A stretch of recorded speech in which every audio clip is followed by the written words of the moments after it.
Alhamdulillah. Alhamdulillahilladzi hadana lihadza wa ma kunna linahtadiya laula an hadana Allah. Asyhadu an la ilaha illallah wahdahu la syarikalah wa asyhadu anna Muhammadan abduhu wa rasuluh. Allahumma salli wa sallim ala nabiyyina Muhammadin wa ala alihi wa ashabihi wa man istanna bi sunnatihi ila yaumiddin, amma ba'd. Ayyuhal ikhwah wal akhwat, assalamualaikum warahmatullahi wabarakatuh. ثم اعلموا أن أصدق الحديث كتاب الله وخير الحج هدي محمد صلى الله عليه وسلم وشر الأمور محدثاتها فإن كل محدثة بدعة وكل بدعة ضلالة وكل ضلالة في النار. Ayolah wal akhwat, alhamdulillah thumma alhamdulillah, segala puji bagi Allah Subhanahu wa taala yang telah memberi kepada kita kesempatan untuk kembali bertemu di malam hari yang berbahagia ini. Kita berharap mudah-mudahan Allah Subhanahu wa taala senantiasa memudahkan kita, senantiasa memberikan kepada kita rasa syukur, memasukkan kita dalam golongan hamba-hambanya yang senantiasa mensyukuri nikmat yang Allah berikan kepada kita. Selawat beserta salam kepada Nabi kita Muhammad sallallahu alaihi wasallam, Nabi akhir zaman. Harapan kita mudah-mudahan kita termasuk orang-orang yang senantiasa mengikuti sunnah-sunnah Rasulullah sallallahu alaihi wasallam. Dan kita berharap mudah-mudahan dengan kecintaan tersebut Allah membangkitkan kita bersama Rasulullah sallallahu alaihi wasallam pada hari kiamat kelak, insyaallah. Baik, ayolah wal akhwat, kita akan lanjutkan pembahasan kita dan kita sudah memasuki hadis yang ke-373. Ya, 373. Wa Umar bin Khattab radhiyallahu anhu qala ista'dhantu an-nabiy sallallahu alaihi wasallam fil umrati fa adhina li wa qala la tansana ya ukhayya min du'aik. Faqala kalimatan ma yasurruni anna li biha fid dunya. Umar bin Khattab radhiyallahu anhu berkata, saya minta izin kepada Nabi untuk mengerjakan umrah. Beliau pun mengizinkanku seraya bersabda, wahai saudaraku, jangan kau lupakan kami dari doamu. Umar berkata, ini adalah suatu ungkapan yang sangat menggembirakan saya dan ungkapan itu lebih berharga dariku daripada dunia. Tayyib ayyuhal ikhwah wal akhwat. Di dalam hadis ini Nabi sallallahu alaihi wasallam wa fi riwayatin qal, dalam riwayat yang lainnya dikatakan asyrikna ya ukhayya fi du'aik, sertakanlah kami wahai saudaraku dalam doamu. Ya. Jadi ini adalah hadis yang menjelaskan kepada kita bolehnya seseorang untuk meminta doa kepada saudaranya secara umum. Ya, bolehnya seseorang untuk meminta doa kepada orang lain secara umum, ya. Dan itu memang ada beberapa ulama yang menjelaskan bahwa salah satu bentuk tawassul yang diperbolehkan itu adalah bertawassul dengan orang saleh yang masih hidup. Kita boleh meminta doa kepada mereka, bertawassul kepada orang saleh yang masih hidup, dan kita boleh meminta doa kepada mereka. Ketika misalnya kita lihat ada orang yang dekat dengan Allah Subhanahu wa taala, senantiasa menjalankan kewajiban-kewajiban dia sebagai seorang hamba Allah Subhanahu wa taala, tidak mengapa kalau seandainya kita berkata kepadanya, ya akhi, doakan saya. Ya, walaupun para ulama menjelaskan bahwasanya memang tidak ada penjelasan berkenaan dengan permintaan doa yang secara khusus. Kebanyakannya doa itu adalah secara umum. Jadi tidak perlu, dan para ulama akhirnya mengatakan bahwasanya seseorang boleh saja meminta doa, tapi kalau boleh doa umum saja. Ya, tidak perlu doa khusus, karena Nabi sallallahu alaihi wasallam pun ketika mencontohkannya dalam hadis ini, dia mencontohkan doanya secara umum. Dia hanya mengatakan, ya akhi, ya, la tansana minad du'a, jangan lupakan kami daripada doa-doa yang engkau panjatkan. Ya. Dan ayyuhal ikhwah, Nabi sallallahu alaihi wasallam melakukan demikian, ya. Ini memberikan contoh kepada umatnya, bolehnya kita meminta doa kepada orang lain selama orang itu masih hidup. Kalau seandainya orang itu sudah wafat, ini tidak boleh lagi. Ya, itu tidak boleh lagi. Kalau seandainya misalnya ada orang yang meminta di kuburan kepada orang yang sudah wafat, itu bisa masuk dalam kategori syirik akhirnya, karena meminta kepada sesuatu yang tidak diizinkan oleh Allah Subhanahu wa taala. Ya. Bagaimana kita mau meminta kepada orang yang sudah wafat, sedangkan dia sendiri belum tentu selamat? Tidak ada pun jaminan kepada mereka. Ya, maka di sinilah ya wal akhwat, boleh ketika kita meminta doa kepada orang lain, tetapi kalau bisa doanya adalah doa yang umum sebagaimana yang diminta oleh Nabi sallallahu alaihi wasallam kepada Umar bin Khattab ketika dia mengetahui Umar bin Khattab radhiyallahu an ini akan pergi umrah, ya. Dan di sini ya wal akhwat, keistijabahan sebuah doa, ya, itu juga banyak ditentukan oleh beberapa hal. Di antaranya adalah waktunya dan di antaranya adalah tempatnya. Ya, di antaranya adalah waktunya dan di antaranya adalah tempatnya. Waktunya, misalnya kalau seandainya ada orang yang berdoa kepada Allah Subhanahu wa taala di waktu-waktu yang mana Allah Subhanahu wa taala Nabi sallallahu alaihi wasallam menjelaskannya kepada kita bahwa itu adalah waktu-waktu yang mustajab. Sebagai contohnya misalnya sepertiga malam terakhir. Ya, di waktu malam misalnya, Nabi sallallahu alaihi wasallam menjelaskan hal tersebut. Ya, contoh yang lainnya misalnya pada waktu hari Jumat setelah sholat asar misalnya, itu adalah waktu-waktu yang disampaikan oleh Nabi Shallallahu Alaihi Wasallam sebagai waktu-waktu yang diijabahi doa seseorang. Ya, ini adalah berkenaan dengan waktu. Ada juga berkenaan dengan keadaan. Misalnya seseorang dalam keadaan musafir. Orang-orang yang dalam keadaan musafir itu adalah orang-orang yang diistijabah doanya oleh Allah Subhanahu Wa Taala. Kemudian ada yang berkenaan dengan tempat. Contohnya saja di mana? Di Safa wal Marwah misalnya kan. Nah, contohnya yang lainnya misalnya di Masjidil Haram di Multazam itu. Ya. Dan ini adalah merupakan tempat-tempat. Makanya Nabi Shallallahu alaihi wasallam ketika Umar bin Khattab meminta izin untuk melaksanakan umrah, di sini terkumpul sama Umar ini beberapa hal. Pertama, dia akan bermusafir. Doanya seorang musafir adalah doa yang mustajab. Dia akan pergi untuk melaksanakan satu ketaatan, ibadah. Ini juga adalah doa yang dimustajab oleh Allah Subhanahu wa taala. Dia akan pergi ke tempat di mana tempat tersebut adalah tempat yang diistijabah oleh Allah Subhanahu wa taala doa itu. Dan itu diperbolehkan oleh Rasulullah sallallahu alaihi wasallam. Tetapi ayolah wal akhwat, doa-doa secara umum itu lebih dianjurkan sebenarnya. Makanya Nabi sallallahu alaihi wasallam dimintai doa oleh sahabatnya misalnya untuk hujan, turun hujan kan? Ada yang pernah datang kepada Nabi Shallallahu Alaihi Wasallam. Ya, ini adalah doa-doa yang diminta biasanya oleh sahabat Rasulullah Shallallahu Alaihi Wasallam. Berkenaan dengan ketika Nabi Shallallahu Alaihi Wasallam menyatakan bahwasanya ada 70.000 orang yang akan masuk surga tanpa dihisap. Ya, 70.000 orang yang akan masuk surga tanpa dihisap. Itu waktu itu Ukasyah langsung berdiri dan dia berkata, ya Rasulullah, masukkan saya, doakan saya agar saya masuk dalam golongan yang 70.000 itu. Apa kata Nabi? Anta minhum, kamu adalah salah satunya. Ya, dia minta doa kepada Rasulullah sallallahu alaihi wasallam. Kemudian akhirnya ada orang lain juga yang minta, ya Rasulullah, doakan juga saya. Apa kata Nabi?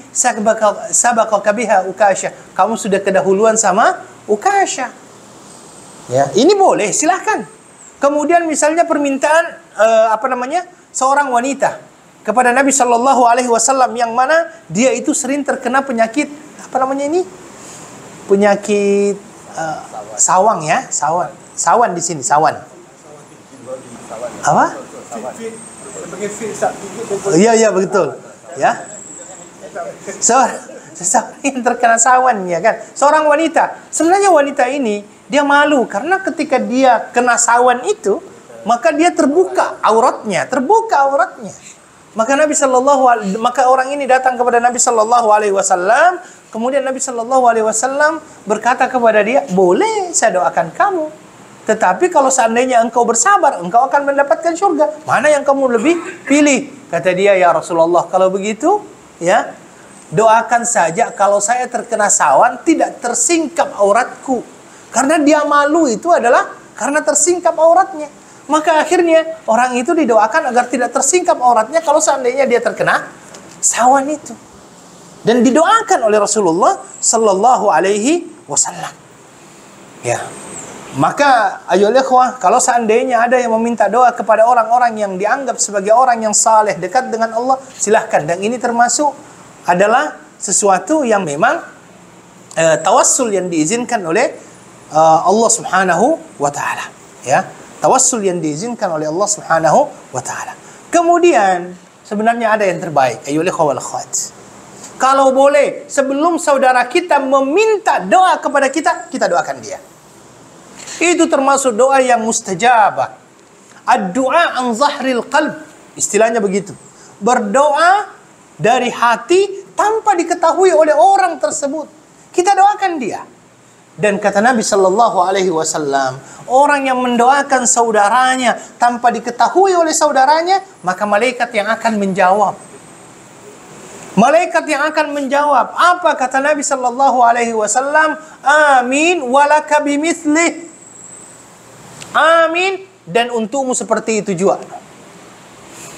Makanya kadang-kadang ini menjadi sebuah lelucon. Tahu lelucon ya? Ya. Iya, gegak. Jadi biasanya ada orang yang berkata, nanti saya doakan kamu poligami ya. Kenapa? Karena malaikat yang akan berkata, kamu juga demikian. Jadi langsung dijawab oleh malaikat katanya. Allah Ta'ala alam. Ini adalah merupakan apa yang disampaikan oleh Rasulullah Sallallahu Alaihi Wasallam. Selama itu kita niatkan, ya, kita doakan saudara kita, walaupun saudara kita tidak mengetahuinya, dan itu yang terbaik. Saudara kita tidak mengetahuinya, kita doakan dia, insya Allah Allah Subhanahu Wa Taala akan menjawab doa-doa daripada hamba-hamba yang berbuat seperti itu. Wallahu ta'ala a'lam.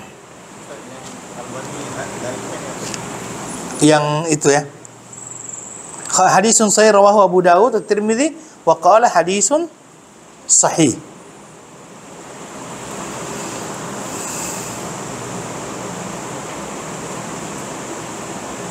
Tapi di sini di dalam apa lagi namanya? Itu catatan kaki mungkin itu ya.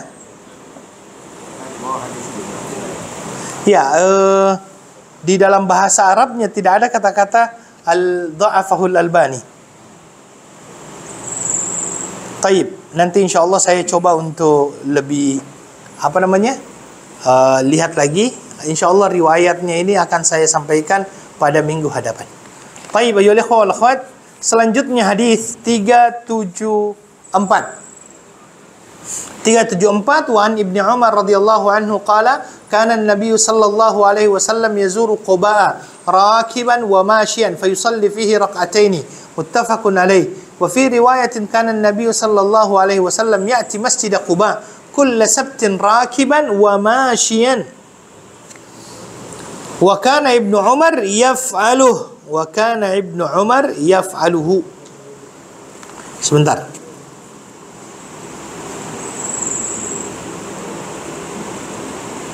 Ini Bukhari Muslim semuanya. Kalau yang versi bahasa Arabnya tidak ada penjelasan berkenaan dengan tad'ifnya Al-Albani. Taib ayyuhal ikhwah wal akhwat. Hadis yang terakhir ini adalah berkenaan dengan salah satu keutamaan Masjid Quba. Ya, salah satu keutamaan daripada Masjid Quba, yang mana Nabi sallallahu alaihi wasallam sering mengunjungi yang namanya Masjid Quba, baik dalam keadaan jalan kaki ataupun berkendaraan. Kendaraan Nabi sallallahu alaihi wasallam biasanya kalau tidak pakai onta, dia memakai kuda, ya. Itu yang biasa dipakai oleh Rasulullah sallallahu alaihi wasallam. Jadi, kalau seandainya Nabi sallallahu alaihi wasallam ingin berkunjung ke Quba, maka Nabi sallallahu alaihi wasallam melakukannya. Bahkan dalam riwayat dikatakan kulla sabt, ya, kulla sabtin, setiap minggu. Sebenarnya kalau yang pernah saya pahami hadis ini ketika dikatakan kulla sabtin oleh para ulama dikatakan kulla usbu'in. Ya, bermaknanya itu kulla usbu', setiap minggu. Setiap minggu, tapi tidak ditentukan harinya hari apa. Oke. Kenapa dengan Masjid Quba? Sebelum kita masuk kepada keutamaannya ya, kenapa Masjid Quba? Masjid Quba ini adalah masjid yang pertama kali dibangun oleh Nabi. Ya, Masjid Quba ini adalah masjid yang pertama kali dibangun oleh Nabi sallallahu alaihi wasallam sesampainya beliau di kota Madinah Al-Munawwarah. Ya, dan sebenarnya Quba ini tidak masuk dalam kota Madinah ketika dulu. Jadi Kalau antum mau mengetahui luasnya kota Madinah yang ada di zaman Nabi Sallallahu Alaihi Wasallam itu seluas Masjidil An-Nabawi yang ada sekarang. Jadi itulah Masjid Nabawi di zaman Nabi, itulah Madinah di zaman Nabi Sallallahu Alaihi Wasallam. Makanya Kuba itu di luar masjid, di luar Madinah. Kiblatain di luar Madinah dulunya. Sampai Uhud pun di luar Madinah. Ya. Jadi kalau seandainya ada yang bertanya, yang dinamakan Madinah di zaman Nabi luasnya seberapa? Yang masjid Masjid Nabawi yang ada sekarang itu. Hanya segitu aja. Itu tidak termasuk sudah hotel-hotel, itu tidak, hanya luasan Masjid Nabawi saja. Jadi di situ dulu sahabat-sahabat Nabi Shallallahu Alaihi Wasallam mendirikan rumah di sekitar Masjid Nabawi untuk dekat dengan Rasulullah Sallallahu Alaihi Wasallam. Sampaikan ada satu kabilah itu yang tinggal di Kiblatain sekarang, namanya Kiblatain. Itu pernah datang kepada Nabi Sallallahu Alaihi Wasallam dan dia berkata, ya Rasulullah, boleh tidak kami pindah dekat-dekat dengan Masjid Nabawi? Ya, kata Nabi Sallallahu Alaihi Wasallam, jangan. Ya, karena setiap langkah yang engkau langkahkan dari tempatmu menuju ke Masjid Nabawi itu semuanya dihitung oleh Allah Subhanahu wa Ta'ala. Itu yang disampaikan oleh Rasulullah Sallallahu Alaihi Wasallam kepada kabilah tersebut. Kemudian ayyuhal ikhwah wal akhwat, Masjid Quba ini Nabi Sallallahu Alaihi Wasallam memberikan keistimewaan tertentu untuknya. Kalau Masjid Al-Haram yang ada di Mekah itu solat sekali di dalamnya sama dengan 100.000 kali solat dibandingkan solat di tempat lain. Kemudian Masjid Nabawi sama dengan 1000 kali salat dibandingkan tempat yang lain. Makanya ayo wal akhwat, saya katakan, kalau antum pergi umrah, ya, jangan pernah dihitung-hitung berapa yang antum keluarkan. Karena apa yang antum akan dapatkan selama antum ikhlas melaksanakannya itu jauh lebih besar. Bayangkan kalau 100 kali salat itu, berapa kali salat kalau di Singapura itu? Di Masjid Sultan misalnya salat itu. Berapa kali salat itu? Ya, 100.000 kali salat. Ya, itu yang disampaikan oleh Rasulullah Sallallahu Alaihi Wasallam. Saya kira 5 kali dalam 1 tahun itu 356 hari kan? 5 kali 356 hari itu pun belum sampai 100.000. Belum sampai 100.000. Itu baru 1.500-an kan? Iya. Berapa? 15.000 saja. Hanya 15-an ribu. Dan ini Nabi Shallallahu Alaihi Wasallam mengatakannya 100.000. Masjid Nabawi 1000. Yang selanjutnya yang mempunyai keutamaan dalam Masjid Al-Aqsa yang dikatakan 500 kali lipat dibandingkan yang lainnya. Dan yang terakhir yang mendapatkan langsung keutamaan sama dengan yang tidak didapatkan dari yang lainnya adalah Masjid Quba. Ya. Nabi Sallallahu Alaihi Wasallam menyatakan, man tatahhara fi baitihi thumma ata masjid Quba fa shalla fiha salatan kataballahu lahu ajruhu mislu ajri umrah. Ya, barang siapa yang bersuci di tempat dia tinggal kemudian menuju ke Masjid Quba dan melaksanakan salat di dalamnya, salat apa saja, maka Allah akan memberikan kepadanya pahala sama dengan pahala umrah. 4 masjid inilah yang mempunyai keutamaan. Selain itu sama aja. Ya, sama aja. Masjid apapun itu. Masjid Istiqlal yang ada di Indonesia, masjid apa yang ada di Brunei walaupun berkubah emas, tetap pahalanya sama, tidak bisa menandingi apa yang ada. Makanya ayo wal akhwat, berziarah ke masjid-masjid seperti ini adalah berziarah yang dianjurkan.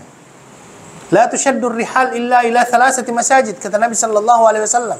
Tidak boleh kita bersungguh-sungguh untuk melakukan sebuah perjalanan ibadah kecuali ketiga masjid ini. Perjalanan ibadah tidak boleh kita bersungguh-sungguh untuk melakukannya kecuali untuk 3 tempat ini. Itu yang dikatakan oleh Rasulullah Sallallahu Alaihi Wasallam. Maka Nabi Sallallahu Alaihi Wasallam sering mendatangi yang namanya Masjid Quba dan melaksanakan sholat di dalamnya. Ya, itu yang dilakukan oleh Rasulullah Sallallahu Alaihi Wasallam baik dengan berkendara maupun dengan jalan kaki. Jalan kaki sekarang kira-kira berapa lama itu? Jauh juga ya. Tapi saya kira kalau seperti Pak Kadir ini masih boleh lah jalan beliau ini. Yang sering-sering insya Allah masih boleh. Karena Masjid Kuba dengan Masjid Nabawi itu sebenarnya nggak terlalu jauh juga. 3-4 kilo begitu. Ya, 1 jam juga ya. 1 jam juga.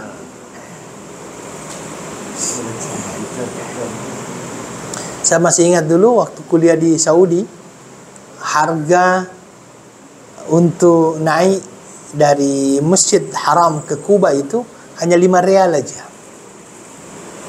Hanya 5 rial. Jadi murah sekali karena memang dekat. Ya, balik juga segitu. Tapi sekarang 10-20 ya. 20. Kalau di Saudi nggak ada Grab. Di Saudi namanya Krim. Ya, Karim. Ya, Karim. Saudi itu. Baik, ayolah wal akhwat, kita lanjutkan. Kita masuk kepada bab yang baru. Bab namanya bab fadlul hubbi fillah wal hathu alaih wa ilamur rajuli man yuhibbuhu annahu yuhibbuhu wa madza yaqulu ilahu idza a'malahu ya a'lamahu idza a'lamahu. Bab keutamaan mencintai karena Allah dan menganjurkan untuk melaksanakannya, memberitahu seseorang kepada orang yang dicintainya bahwa ia mencintainya dan apa yang diucapkan pada orang yang memberitahunya tersebut. Tayyib ayyuhal wal akhwat, ini adalah merupakan bab yang baru ya, dan di dalam bab yang baru ini ada dalil pertama berkenaan dengan ayat di dalam surah Al-Fatah ya. Di dalam surah Al-Fatah Allah Subhanahu wa taala menyatakan Muhammadur Rasulullah walladzina ma'ahu asyiddau 'alal kuffari ruhamau bainahum. Ya, Muhammad itu adalah utusan Allah dan orang-orang yang bersamanya adalah keras terhadap orang-orang kafir tetapi berkasih sayang sesama mereka. Ini Al-Fatah. Kemudian juga di sini juga ada di dalam suratul Hasyr, walladzina tabawwa'u ad-dara wal imana min qablihim yuhibbuna man hajara ilaihim. Yuhibbuna man hajara ilaihim, dan orang-orang yang telah menempati kota Madinah dan telah beriman sebelum kedatangan mereka kaum muhajirin. Ya, kemudian ada kita akan bacakan dulu ya dua hadis ya. Dua hadis. Wa an Anas radhiyallahu anhu anin Nabi sallallahu alaihi wasallam qala ثلاث من كن فيه وجد بهن حلاوة الإيمان أن يكون الله ورسوله أحب إليه مما سواهما وأن يحب المرء لا يحبه إلا لله وأن يكره أن يعود في الكفر بعد أن أنقذه الله منه كما يكره أن يقذف في النار متفق عليه. Dari Anas bin Malik radhiyallahu anhu bahwasanya Nabi sallallahu alaihi wasallam bersabda, ada 3 perkara. Barang siapa yang 3 perkara itu ada di dalam dirinya, maka ia dapat merasakan manisnya keimanan. Apa yang pertama? Yaitu jika Allah dan Rasulnya lebih dicintai olehnya daripada selain keduanya. Kemudian yang kedua, jika seseorang mencintai orang lain dan tidak mencintainya atau membencinya sebab kecintaan itu, yaitu kecintaan karena Allah Subhanahu wa taala, dan membencinya juga dikarenakan membenci karena Allah. Dan jika seseorang itu benci untuk kembali kepada kekafiran setelah diselamatkan oleh Allah dari kekafiran, sebagaimana ia benci untuk dilemparkan ke dalam api neraka. Muttafaqun alaih. Dan yang terakhir adalah sab'atun yadhilluhumullahu fi dhillin la dhilla illa dhilluh. Imamun adilun wa syabun nasha'a fi ibadatillah wa rajulun qalbuhu mu'allaqun bil masajid wa rajulani tahabba fillahi ijtama'a alayhi wa tafarraqa alayhi wa rajulun da'atuhu imra'atun dhata husnin wa jamal faqala inni akhafu Allah wa rajulun tasaddaqa bi sadaqah fa akhfaha hatta la ta'lamu shimaluhu ma tunfiqu yaminuhu wa rajulun dzakara Allah khaliyan fafadat ainahu muttafaqun alaih. Tayyib, hadis dari Abi Hurairah radhiyallahu anhu dari Nabi sallallahu alaihi wasallam, 7 golongan yang akan mendapatkan perlindungan dari Allah, di mana tidak ada perlindungan kecuali perlindungan darinya. Tidak ada naungan kecuali naungan dari Allah Subhanahu wa taala. Yang pertama adalah pemimpin yang adil, kemudian yang kedua pemuda yang tumbuh dalam beribadah kepada Allah, kemudian yang ketiga seseorang yang terpaut hatinya kepada masjid, yang keempat 2 orang yang saling mencintai karena Allah, berkumpul karena Allah, berpisah juga karena Allah. Kemudian yang selanjutnya adalah seorang laki-laki yang dirayu oleh seorang wanita yang mempunyai kedudukan dan kecantikan, dan dia berkata, saya takut kepada Allah. Orang yang selanjutnya seseorang yang mengeluarkan sedekah secara sembunyi-sembunyi hingga tangan kirinya tidak mengetahui apa yang diberikan oleh tangan kanannya, dan seseorang yang mengingat Allah dalam kesunyian sehingga kedua matanya bercucuran air mata. Muttafaqun alaih. Tayyib ayyuhal ikhwah wal akhwat. Al-muallif rahimahullah menjelaskan di sini, membawakan satu tajuk besar. Tajuk besarnya itu adalah yang pertama, mencintai karena Allah. Keutamaan mencintai karena Allah, membenci juga karena Allah, dan keutamaan memberitahu orang yang dicintainya bahwa sesungguhnya dia mencintainya. Dan apa jawaban orang yang dikatakan bahwa orang itu mencintainya. Ini 4 hal yang disampaikan oleh muallif rahimahullah berkenaan dengan hal ini. Kemudian setelah itu rahimahullah ataupun al-imam Imam siapa ini yang membuat ini? Imam An-Nawawi. Ya, Imam An-Nawawi selanjutnya menjelaskan dan membawakan ayat Al-Quran dalam surah Al-Fatah, yaitu Muhammadur Rasulullah walladzina amanu ma'ahu asyidda'u 'alal kuffari walladzina ma'ahu asyidda'u 'alal kuffari ruhama'u bainahum. Muhammad Rasulullah utusan Allah dan orang-orang yang bersamanya keras terhadap orang-orang kafir, berkasih sayang terhadap sesamanya. Ya, Muhammad Rasulullah. Yang bersamanya siapa? Sahabat-sahabat Rasulullah sallallahu alaihi wasallam mempunyai sifat, salah satunya adalah ruhama'u bainahum, saling kasih sayang antara satu dengan yang lainnya. Ya, kemudian memang di dalam ayat selanjutnya itu dikatakan tarahum ruk'an sujjadan yabtaguna fadlan minallahi wa ridwana. Engkau melihatnya dalam keadaan dia melaksanakan salat.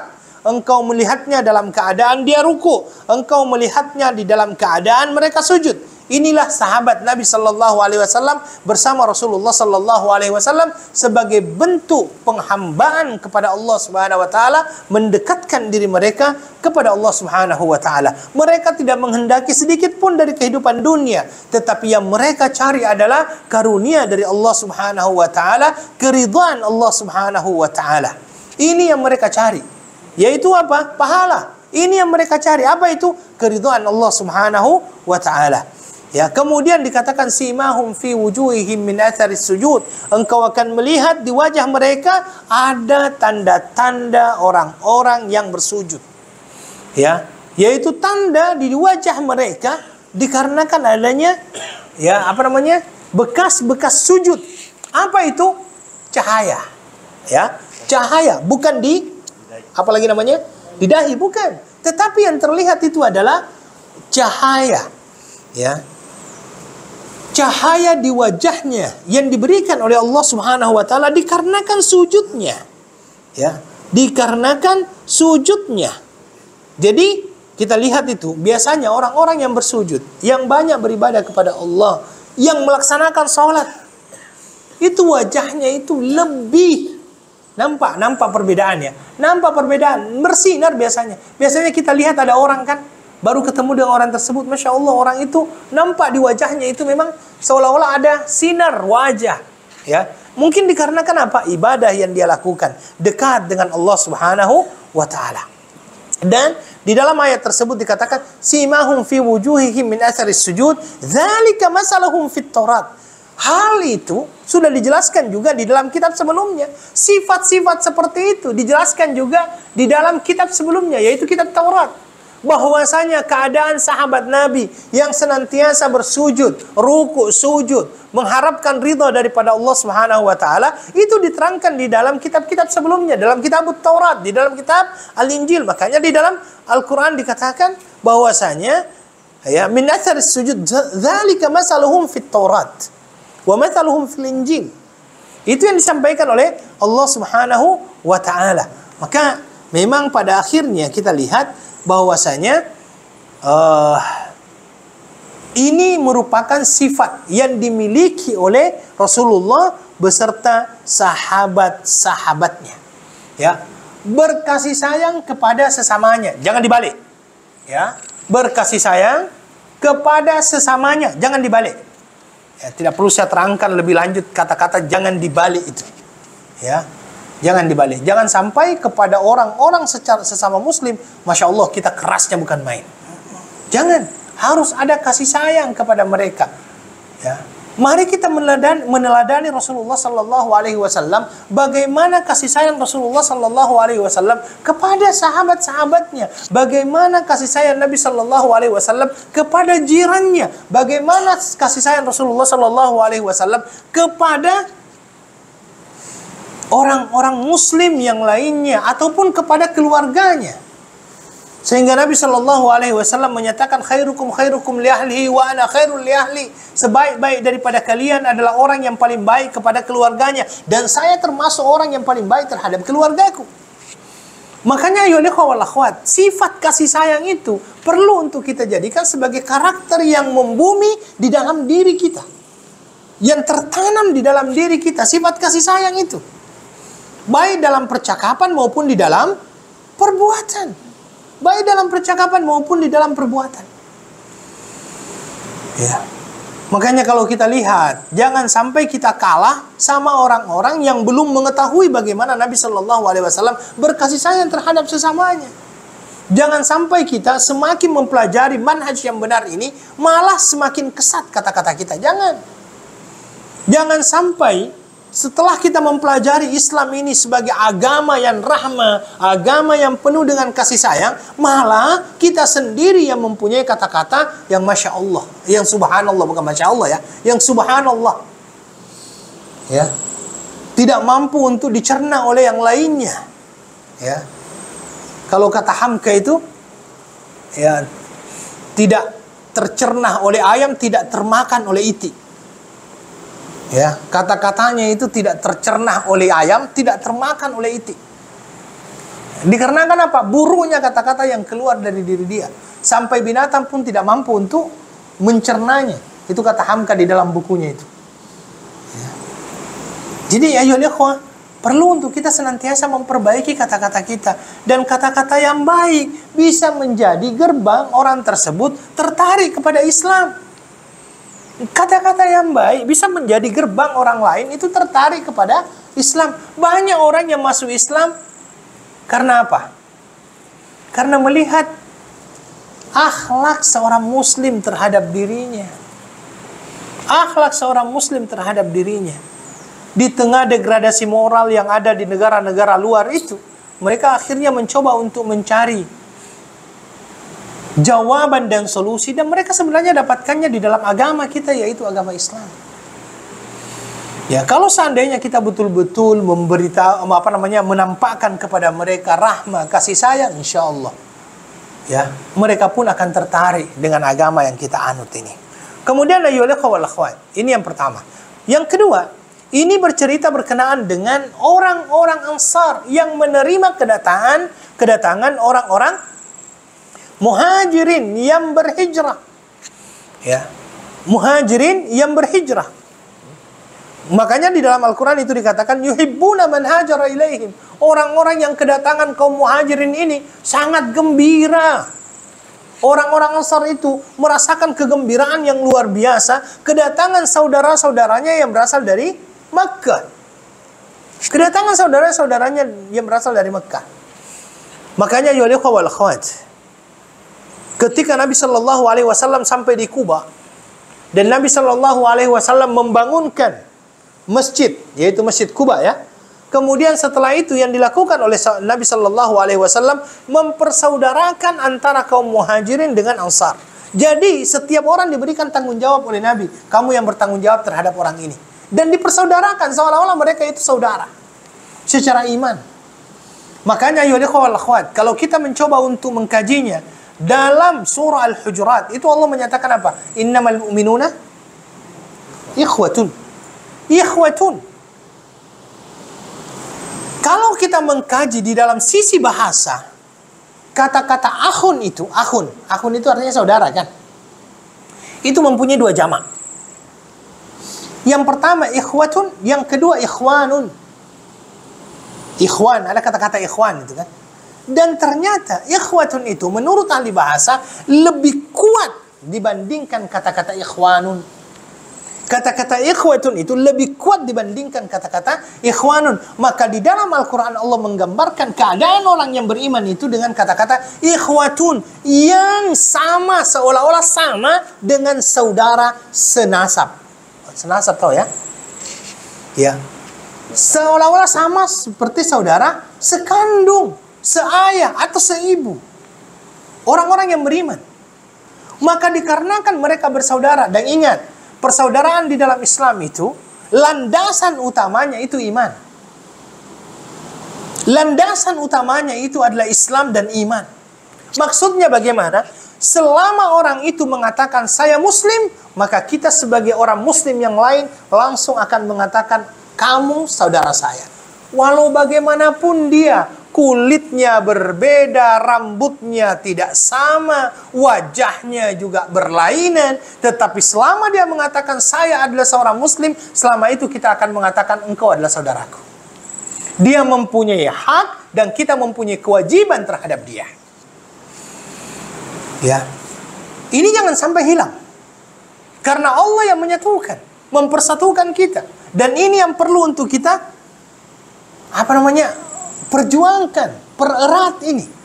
Makanya kenapa Nabi Shallallahu Alaihi Wasallam ketika sampai di kota Kuba di Madinah, beliau Shallallahu Alaihi Wasallam mendirikan yang namanya masjid. Nabi tidak mendirikan yang namanya rumah, Nabi tidak mendirikan yang namanya istana, padahal beliau adalah seorang pemimpin negara. Nabi mendirikan yang namanya masjid, tidak mendirikan langsung rumah. Padahal Nabi Shallallahu Alaihi Wasallam adalah orang yang mempunyai keluarga. Kenapa? Masjidlah satu-satunya yang menyatukan kaum muslimin. Secara praktikal, bukan teori. Kalau teori, banyak disampaikan di seminar-seminar. Banyak disampaikan di gedung-gedung pertemuan. Banyak disampaikan di kelas-kelas. Tetapi praktikalnya di mana? Di masjid. Paling tidak orang Islam itu ketemunya sekali seminggu. Kalau ada yang sekali setahun atau 2 kali setahun itu nggak tahu agamanya apa. Paling tidak sekali seminggu kan hari Jumat itu. Berkumpulnya kaum muslimin di satu tempat melaksanakan yang namanya sholat Jumat secara bersama-sama. Dan Nabi Shallallahu Alaihi Wasallam itu mempunyai kebiasaan. Nabi kalau seandainya sudah melaksanakan sholat berjamaah, apa yang dilakukan oleh Rasulullah? Memang Nabi mengatakan astagfirullah, astagfirullah, astagfirullah. Setelah itu Nabi Shallallahu Alaihi Wasallam membalikkan tubuhnya, ya, dan menghadap kepada jemaah. Menghadap kepada jemaah itu, Nabi Shallallahu Alaihi Wasallam melihat seolah-olah ambil attendance itu, ya, karena Nabi Shallallahu Alaihi Wasallam itu akan bertanya, fulan kemana, fulan kemana, fulan kemana. Itu ditanya oleh Nabi Shallallahu Alaihi Wasallam. Kalau ada yang sakit, Nabi setelah itu akan mengunjunginya, memberikan bantuan kepadanya. Kalau seandainya dia sakit, itu yang dilakukan oleh Rasulullah Sallallahu Alaihi Wasallam. Sehingga kalau boleh saya katakan, ya, pelaksanaan yang namanya ukhuwah Islamiyah itu tidak akan pernah bisa dicapai kecuali dengan melaksanakan salat jamaah. Kecuali dengan melaksanakan salat jamaah. Karena disitulah hati-hati itu ditautkan oleh Allah. Disitulah hati-hati itu disatukan oleh Allah. Disatukan oleh Allah. Ya, bukan di tempat lain. Kalau di tempat lain disatukan, biasanya disatukan karena ada kepentingan. Ya, setelah kepentingan hilang juga persaudaraan itu. Tetapi kalau seandainya persatuan itu diwujudkan di dalam masjid, itu akan terkeluar juga dalam bentuk yang sama. Karena dia disatukan di dalam masjid.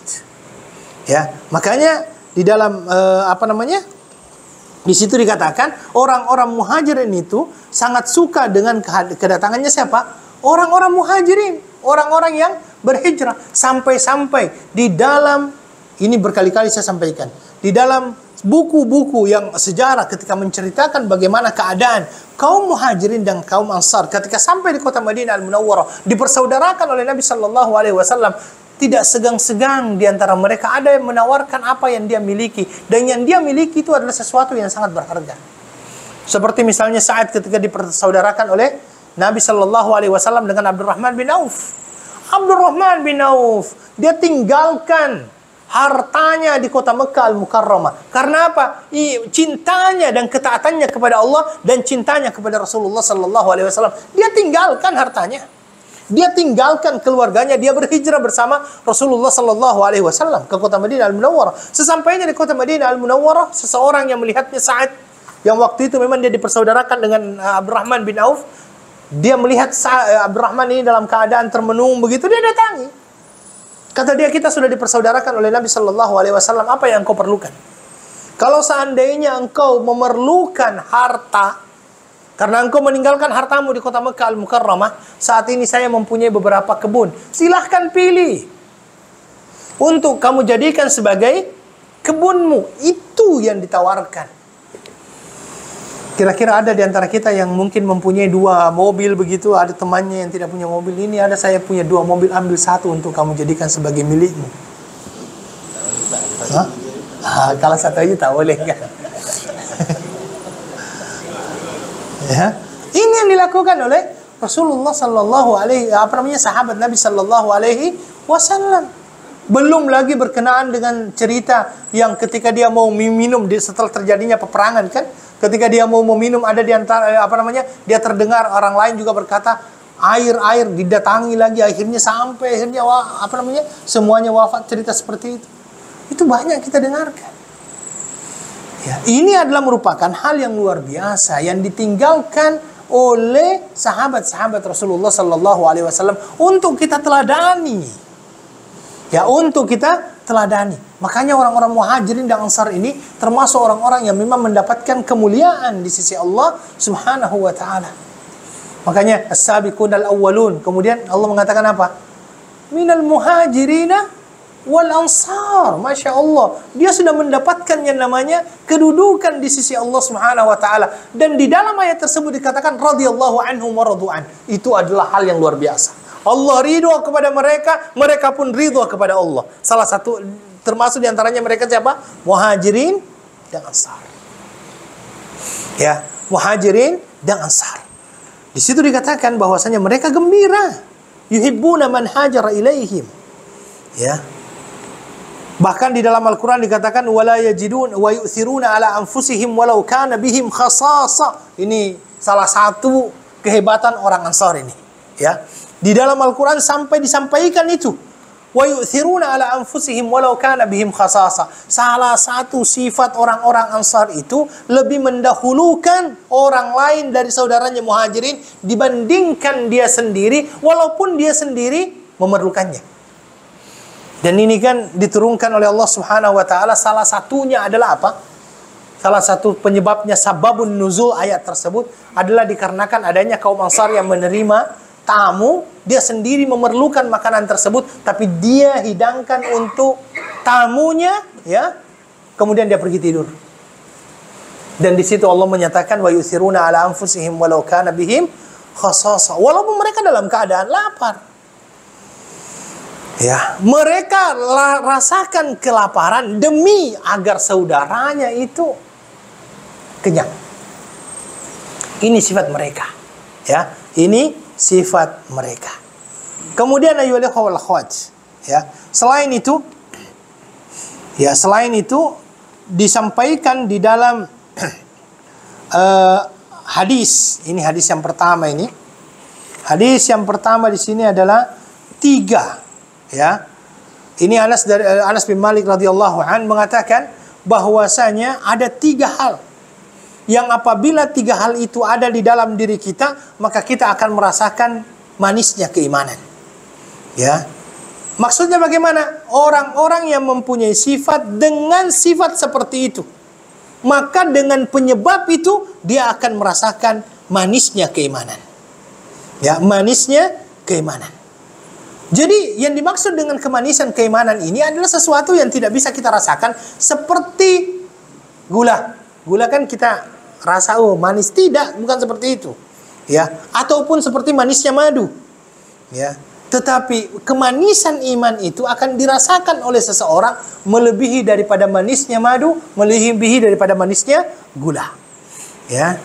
Seseorang yang merasakan itu di dalam hatinya, merasakan kelezatan yang sangat besar yang tidak bisa dikira kebesaran daripada manisnya tersebut. Ya, orang-orang yang mempunyai sifat-sifat seperti itu adalah orang-orang yang mendapatkan kelapangan di dalam hatinya, kelapangan di dalam dadanya. Ya, orang-orang yang senantiasa menginginkan yang namanya kebaikan, menginginkan dan mencintai orang-orang yang melakukan kebaikan. Ya, kemanisan yang tidak akan pernah dirasakan kecuali, yang tidak akan pernah diketahui manisnya kecuali orang-orang yang telah merasakannya. Bagaimana caranya merasakan itu? Yang pertama, ayyakunallaha wa rasulahu ahabbu ilaihi mimma siwahuna. Menjadikan Allah dan Rasulnya adalah yang paling dicintai daripada selain itu. Ya. Daripada selain itu, mencintai Allah dan mencintai Rasulullah sallallahu alaihi wasallam. Ya. Maka ya ikhwah, sekarang pertanyaannya, bagaimana kita mencintai Allah Subhanahu wa taala? Ya, bagaimana kita mencintai Allah Subhanahu wa taala? Maka dijawab di dalam Al-Qur'an dalam sebuah ayat yang biasanya dinamakan dengan surat ayatul imtihan, ayat ujian.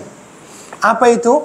Qul in kuntum tuhibbunallaha fattabi'uni yuhibbukumullah. Kalau seandainya kalian betul-betul mencintai Allah, ikuti saya. Maka kunci cinta Allah adalah apa? Mengikuti Rasulullah sallallahu alaihi wasallam. Mengikuti Rasulullah dalam masalah apa? Dalam segala hal. Yang memang Nabi meminta kita untuk mengikutinya. Karena ada beberapa hal yang menjadi kekhususan Nabi sallallahu alaihi wasallam yang tidak bisa diikuti oleh umatnya. Contohnya apa? Nikah lebih daripada 4. Nabi boleh. Ya, nikah lebih daripada 4. Nabi boleh, tapi yang lainnya tidak boleh.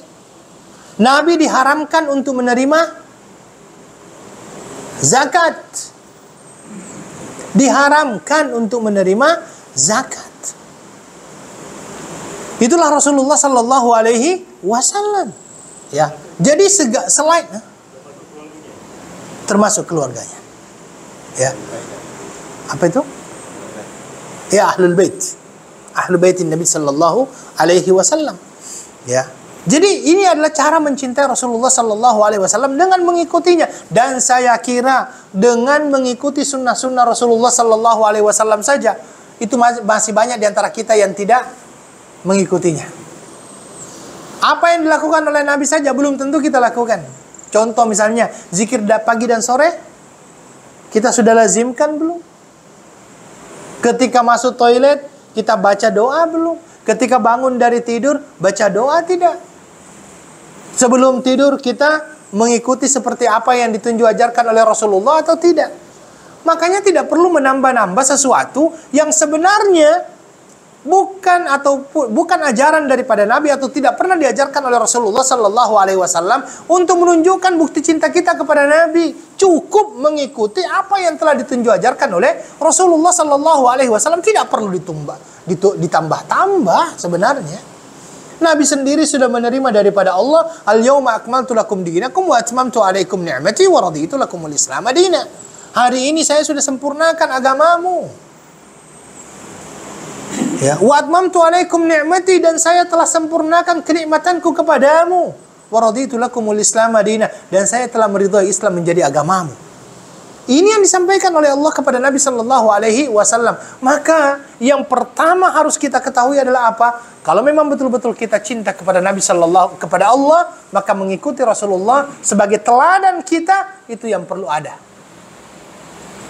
Ya, Ketika Nabi Shallallahu Alaihi Wasallam sama keluarganya bagaimana? Ketika Nabi Shallallahu Alaihi Wasallam bersama jirannya bagaimana? Ketika Nabi Shallallahu Alaihi Wasallam bertemu dengan sahabat-sahabatnya bagaimana? Kencingnya Nabi, cara kencingnya Nabi bagaimana? Cara makannya Nabi bagaimana? Cara minumnya Nabi bagaimana? Cara mandinya Rasulullah bagaimana? Ini kan ada atau tidak? Diceritakan kok.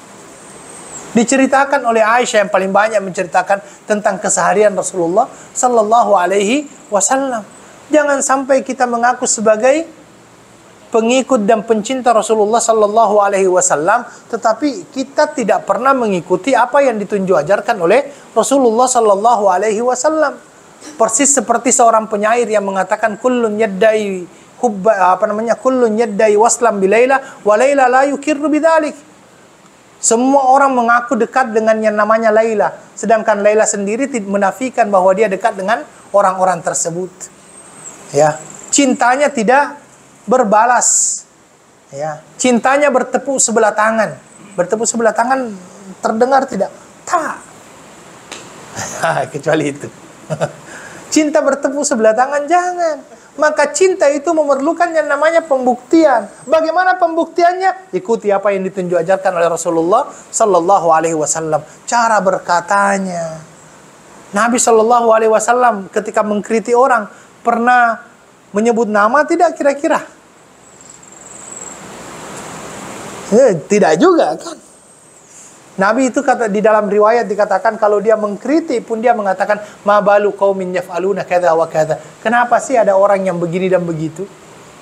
Ketika disampaikan kepada Nabi Shallallahu Alaihi Wasallam bahwa Abdullah bin Umar itu tidak bangun malam, Nabi tidak marah. Tapi Nabi memberikan sindiran, mengatakan apa? Ni'mal abdu Abdullah idza qamal lail. Hamba yang paling baik adalah Abdullah kalau seandainya dia bangun malam untuk salat. Itu yang dikatakan oleh Nabi.